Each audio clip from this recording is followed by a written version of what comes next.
Indonesia Barat. Segera kami hadirkan Warta Berita Daerah dalam bahasa Minang ke ruang dengar Anda.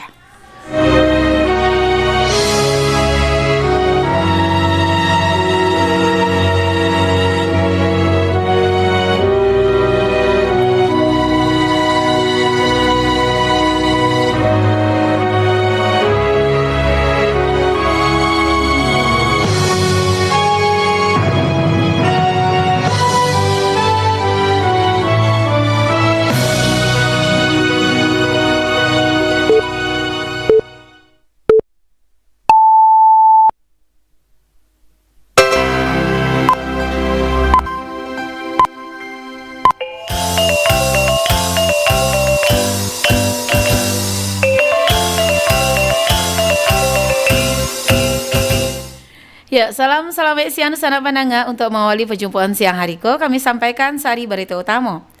Kantua Imigrasi Kanim kelas 1 non TPI Agam taruh jalankan penegakan hukum keimigrasian sesuai aturan perundangan.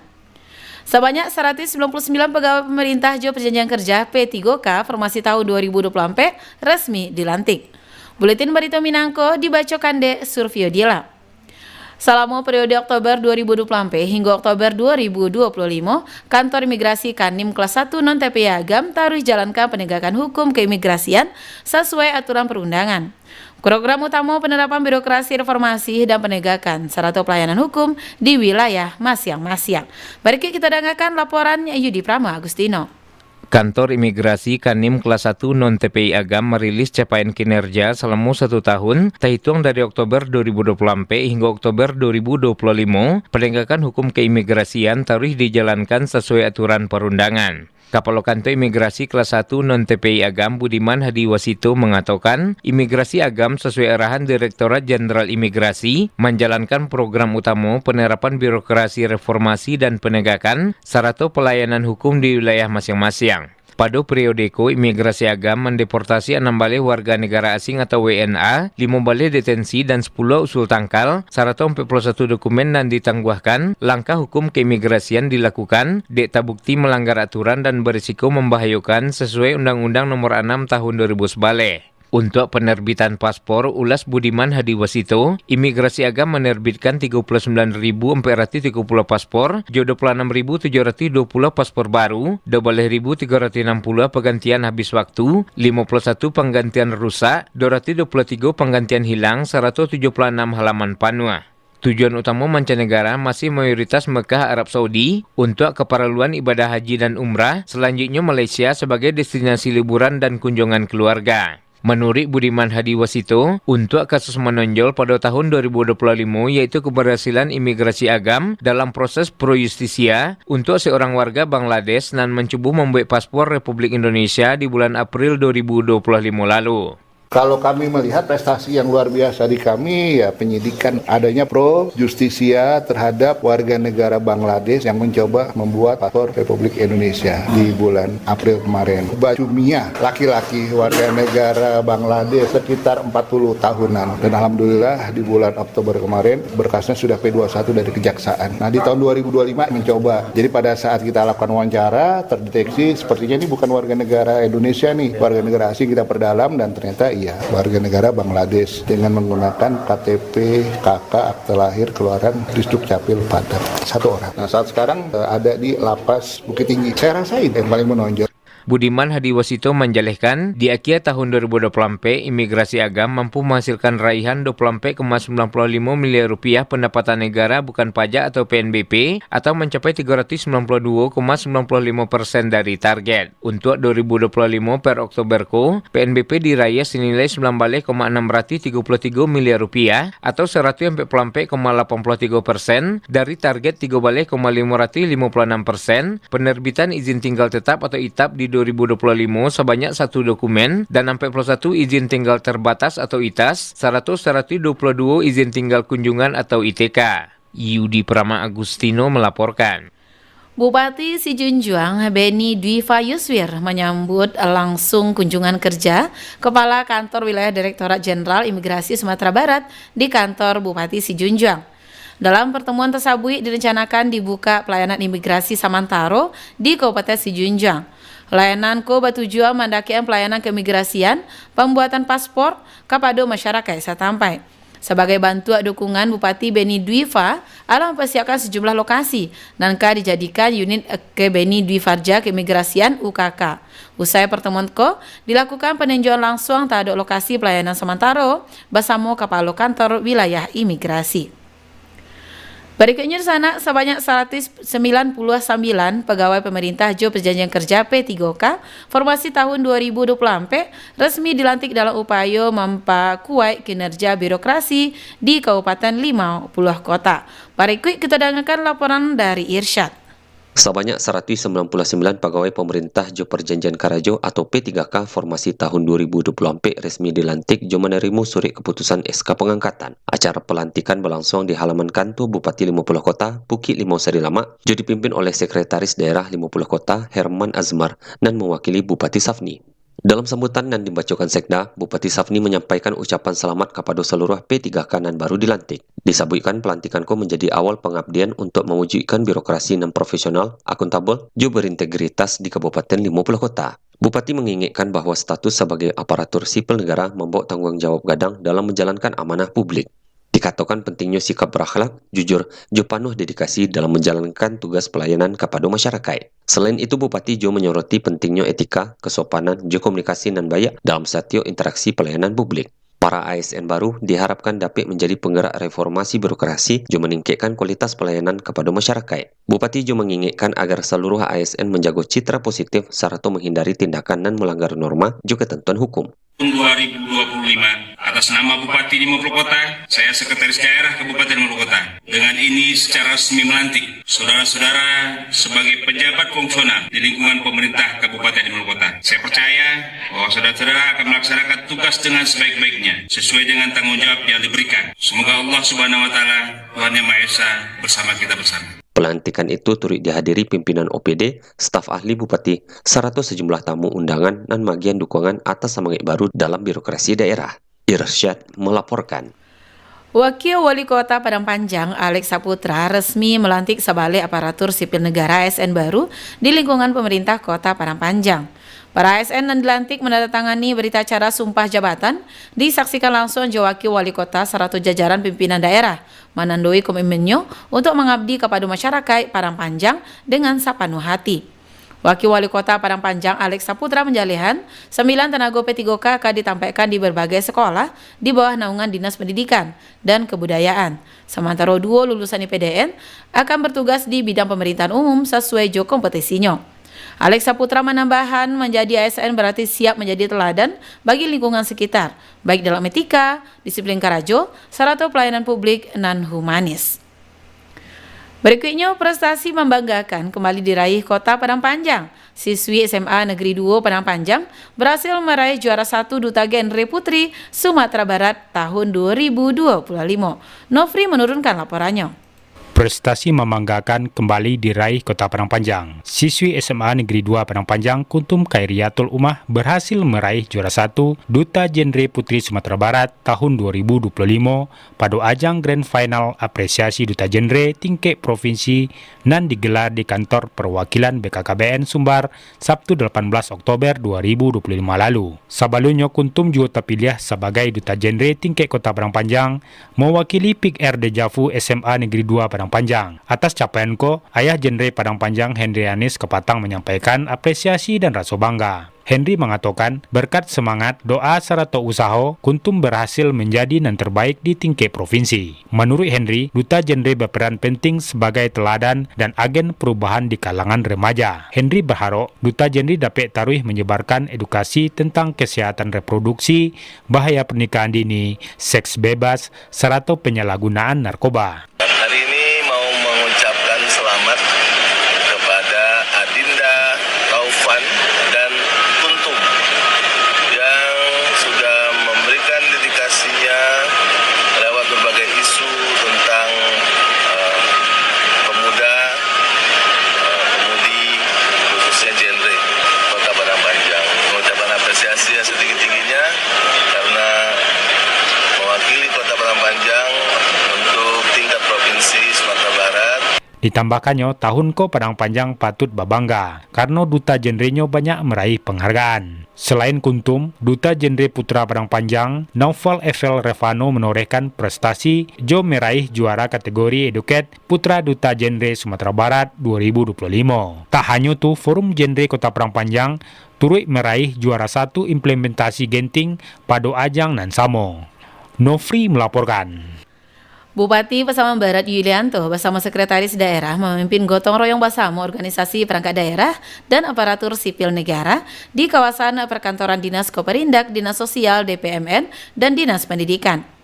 Bupati Yulianto menyampaikan kemungkinannya pelaksanaan gotong royong serentak dilaksanakan setiap hari Rabu pada minggu keampe setiap bulan dengan kegiatan pembersihan lingkungan, jalan, taman, dan fasilitas umum lainnya.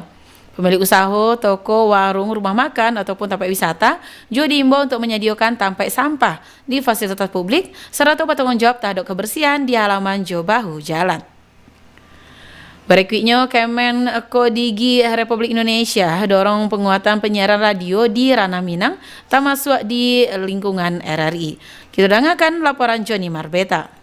Keberadaan radio Kiniko dihadapi pada kondisi revenue menurun, SDM radio kreatif nan Kiniko, disrupsi media digital, alat ukur radio nan kurang real time dibanding digital, indah ado terobosan baru nan dimiliki radio dan alah indah dake jo pendengarnya, dan dari data pengguna gawai National Data by IMDI, Indeks Masyarakat Digital Indonesia, tercatat pengguna smartphone 97,5%, disusul pengguna laptop, notebook 36,2%, personal komputer 21,0%, pengguna tablet 20,0%, dan diketahui terendah radio hampir 8,85% berada di Kabupaten Kepulauan Mentawai. Nan dibahas 23 Oktober 2025 di Santika Hotel Bukit Tinggi dalam acara fasilitasi peningkatan kualitas lembaga penyelenggaraan penyiaran jasa penyiaran radio. Dalam acara itu diikuti radio swasta se-Sumatera Barat termasuk Radio Bukit Tinggi, tekankan di era digital Kiniko, radio harus wujudan inovasi bisa bersaing di mana Kiniko alami kondisi penurunan pandangan termasuk pengguna izin platform digital, dan dalam Alko, pemerintah mencuba berikan dan diharapkan radio bisa berikan mindset baru di tengah digitalisasi. Menurut Petrus Nurtio Harjesi bahwa radio harus hadir di dunia iklan digital nan Kiniko keberadaannya alah terpecah nan indak punya program analog siaran dan beralih ke digital kontennya. Juga kekonsistenan algoritma radio termasuk RRI Bukit Tinggi sebagaimana dengan harapan gadang Menko Digi Mutia Hafidz MA. Sebagaimana dengan harapan gadang Menko Digi Mutia Hafidz dan Satyo Radio itu memiliki karakteristik masing-masing antara media radio swasta dan juga radio media publik serupa RRI. Namun secara prinsip Menko Digi tetap konsentrado RRI dengan kondisi nan ado harusnya ikut membuka diri, dan juga Menko Digi baru berkonsultasi jo RRI dan juga memiliki kanal digital dan berharap RRI harus meningkatkan konten kelokalannya berdampak engagement terhadap masyarakat dan harus dipakui pulau. Anda mungkin? Sebetulnya banyak data gitu ya, tapi kan secara general gitu kan memang jumlah pemegang izinnya juga berkurang gitu, dan kita tahu bahwa disrupsi dari digital gitu ya, platform di digital, internet terutama gitu, itu kan menggerus gitu. Nah, kita coba melalui kegiatan ini tuh memberikan pelatihan gitu ya, pemerintah mencoba untuk berkontribusi gitu ya kepada industri melalui kegiatan ini agar radio-radio tuh punya mindset baru ya. Mindsetnya bukan lagi radio tuh analog gitu, tapi radio sekarang juga harus hadir di dunia digital gitu. Bisa, kalau radio swasta bisa jualan, bisa dapat iklan di digital, karena iklan itu sendiri kan sekarang udah terpecah ya gitu. Nggak lagi misalnya teman-teman radio itu punya program reguler terus dapat iklan gitu kan. Nah, iklan itu udah tersebar gitu. Nah, banyaknya itu sekarang porsinya justru ada di digital. Nah, itu kita coba rubah mindsetnya mereka. Bu Menteri itu sangat concern sama industri penyiaran, broadcaster beliau gitu. Jadi dia sangat mendukung bagaimana lembaga penyiaran radio TV itu punya daya saing. Dan tidak ada teman pilih antara ini media swasta ataupun pemerintah emang kalau dari konsep Ibu Menteri. Nggak kan Kalau masing-masing kan punya karakteristik berbeda ya. Swasta itu untuk profit gitu ya, untuk mendapatkan profit gitu ya. Sementara media publik itu kan dia punya kewajiban kan. Sama-sama punya kewajiban. Jadi ya sangat concern dan mendukung gimana industri ini tetap sustain gitu ya. Oh, termasuk RRI dong, corong utamanya publik ya gitu. RRI itu kami sering berkoordinasi sama RRI gitu. RRI juga kan punya RRI Play kan. Kalau menurut saya ya, RRI itu harus meningkatkan kelokalannya gitu ya. Harus berdampak, harus engage sama masyarakatnya gitu kan. Sementara itu, Sekretaris Jenderal Forum Diskusi Radio FDR Indonesia, Boni Prasetya, dan hadir sebagai salah satu narasumber di acara itu, sekaligus Kiniko sebagai Station Manager di Gama FM UGM, dirinya melihat disrupsi digital terjadi, bisnis digital mengganggu perkembangan digital nan ado. Iya, yang jelas sih kita akan mengajak teman-teman di industri radio untuk bisa mengcapture masa depan radio seperti apa. Yang sudah tentu disrupsi digital ini pasti akan sangat mengganggu kelangsungan bisnis radio. Maka dari itu namanya teknologi nggak bisa dilawan. Jadi harus kita ikutin bersama. Jadi kami mengajak teman-teman bisa mengikuti apa yang terjadi di perkembangan teknologi yang ada di dunia ini. Apalagi gitu. dihadapkan saat ini kondisi efisiensi karena mempengaruhi radio swasta juga ya? Iya betul, pasti radio swasta pasti terdampak karena sekarang orang akan beriklan itu nggak cuma di radio atau TV, tapi juga media sosial yang semakin menjamur dan sangat banyak sekali sekarang. Tergantung inovasi lagi ya? Iya betul. Untuk itu, Komdigi dorong penyiar di siaran analog bisa jualan digital dan bagaimana memonetisasi, apakah penyiaran itu sekedar jadi penyiar atau sebaliknya sebagai influencer ataupun menjadi afiliator. Juni Marbeta mengabat untuk berita Minang pada siang hari ko. Komisi Pemilihan Umum KPU Provinsi Sumatera Barat tarui menghadirkan inovasi untuk meningkatkan pelayanan publik dan efisien dan transparan. Setelah sukses membangun zona integritas menuju wilayah bebas korupsi WBK dan wilayah birokrasi bersih melayani WBBM, KPU Sumbar resmi meluncurkan aplikasi digital Banamo Sistem Informasi Administrasi serta Pelayanan Sopan Sapa. Ketua KPU Sumbar Surya Evi Trimen menyatakan peluncuran Sopan Sapa bukan hanya seremoni, tetapi langkah nyata menuju pelayanan publik dan modern dan berintegritas. Surya Evi Trimen menambahkan, Sistemko menjadi fondasi digital baru bagi pengelolaan administrasi kepemiluan dan lebih tertib dan mudah diakses masyarakat. Berita yang terakhir di sana dalam berita olahraga, atlet olahraga Sambo Handeska Faktorias meraih medali perunggu pertama untuk Indonesia dalam kejuaraan dunia Sambo Remaja Jo Junior Putra 2025. Berikut kita dengarkan Alwan Aman Fauzan menurunkan laporannya. Meski baru 1 bulan menekuni olahraga Sambo, Handeska Faktorias, atlet muda Kota Padang, sukses meraih medali perunggu pertama untuk Indonesia di kejuaraan dunia Sambo Remaja Sarato Junior 2025 kelas 64 kg Kombat Sambo Junior Putra di Bogor Jumat 3 Oktober beberapa waktu lalu. Kesuksesan pemuda kelahiran Padang 12 Februari 2005 Silamko diyakini mampu menginspirasi kombatan asal Ranah Minang lainnya dan tengah bertanding pada Pekan Olahraga Nasional PON Bela Diri 2025 di Kudus Provinsi Jawa Tengah Kiniko. Handeska kepada wartawan mengungkapkan dirinya indah menyangka mampu menyabet gelar prestisius internasional tersebut. Ia mengaku hanya diberikan waktu selama 10 hari untuk mengikuti pemusatan pelatihan nasional Pelatnas di Karawang, Jawa Barat sebelum melakukan pertandingan resmi. Handeska menuturkan, menapaki cabang olahraga Sambo dari sebelumnya menguasai seluk-beluk olahraga gulat tentu bukanlah hal yang mudah. Ia berujar, peran pelatih yang meyakinkannya untuk menekuni olahraga Sambo. Yang pertama, saya sangat bersyukur dan sangat senang dan bangga bisa menaruhkan nama Indonesia dan bisa mengibarkan bendera Indonesia di kelas dunia. Dan saya berterima kasih juga kepada seluruh warga Minangkabau telah mendoakan saya untuk bisa dapatkan medali perunggu. Dan saya akan evaluasi dan bisa lebih baik dari ini lagi. Kalau pengalaman saya di luar sana sama atlet luar itu sangat jauh sekali pengalaman Indonesia, tim-tim Indonesia sangat jauh kali tinggalnya. Dan pengalaman saya situ di segi teknik sangat jauh kita berbeda, dan pengalaman saya adalah bisa ngambil sama orang luar tuh di segi teknik dan segi pola hidupnya dan segi pola makannya.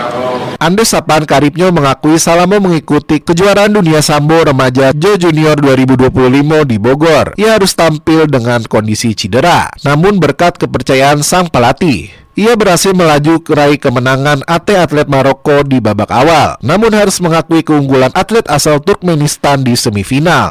Kalau masalah terbayangkan untuk mendapatkan medali ini enggak juga sih Bang, karena dari segi genetik badannya sangat terlalu besar Bang. Jadi di situ kita sebagai atlet Indonesia kekurangan genetik agak rendah dikit, jadi agak minder awalnya Bang. Jadi alhamdulillah saya selalu berjuang dan mengingat masa-masa lalu saya sudah 11 tahun berjuang dan saya bisa mengalahkan mental juara. Kini Handeska Faktoria sang juara duniaku harus menepi. Meski semangat berkompetisi terus menyala dalam menatap PON Bela Diri 2025. Awan Ahmad Fauzan melaporkan. Sekian berita daerah Bahasa Minang untuk siang hari Jumat 24 Oktober 2025. Berita daerah selanjutnya dapat didengarkan besok pagi pukul 6 waktu Indonesia Barat. Ambo Surfiadila, selamat siang.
Anda masih bersama Pro 1 RRI Bukit Tinggi, 97,2 FM, kanal informasi dan inspirasi.